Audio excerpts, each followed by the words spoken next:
it's been a very difficult past 4 months really, I suppose. We've had 3 cyclones and unbelievably wet weather for longer than I can imagine right now. The problem we have is that when a road is damaged, then the more rain you get, the more damage you get. And with it being such a consistent torrential rain, we've not even had the chance to get in there and do any repairs. So that's why the roads are in such a bad condition now.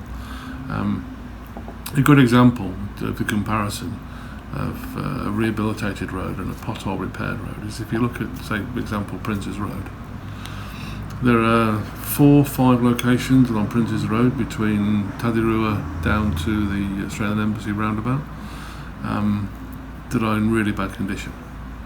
You look at FNU, where we did the rehabilitation last year, and Tamavur Village, where we did the rehabilitation last year, pretty much untouched by the weather, because that's what happens with a new road. The surface is sealed, the rain doesn't get in, it stays intact. Other parts of Prince's Road have had a lot of problems in the past with damage. So once the damage is there, the cracks are there and you repaired it, then the water gets in and it gets worse. And there comes a point in time where you can't do pothole repairs anymore. And right now, I was out there this morning actually, right now we cannot repair certain parts of Prince's Road with pothole repairs anymore. Not just Prince's Road, there's other roads around Suva that are the same. Nambua, for example, those are now beyond the possible repair by pothole repairs. So we now have to rehabilitate those roads. And that's the plan going forward. 2 years ago we had discussions, and even with the guys in the media, we were talking about our plan to do rehabilitations. Unfortunately, we couldn't do much. We did some, as much as we could, because there are budgetary constraints sometimes. We all have to take our share of budgetary constraints. And the plan is still the same, to do as much rehabilitation as possible, because rehabilitation works, and it gives you the life of for the road of around 20 years, maybe 25 sometimes. Pothole repairs in this climate and this environment, and with roads as badly damaged as they already are, they will last weeks rather than years. So the cost benefit analysis to all this is that we stop doing the pothole repairs and we do rehabs.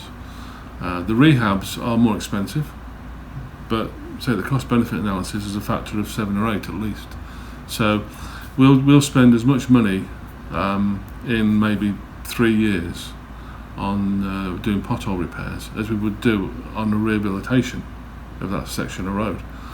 That section of road will last us for 20 years. Potholes will last us for weeks. So there's the ratio, factor of 6 on the cost benefit analysis. So moving forward, that's the plan. We need to do that. Now, unfortunately, over the past few months, we've been hit by the cyclones and the weather really badly. No chance to do repairs. So the road conditions have got worse. Coupled with that, we were hit by the coronavirus. Now, I think in itself, the coronavirus wasn't a major issue for us. We did have to stop work in a few places because of social distancing. It's very hard to rehabilitate a road when you've got to stay 2 meters away from all the guys you're working with. It doesn't really work. Then we had the lockdown, which was, again, a small effect because our asphalting plant is on the wrong side of the lockdown.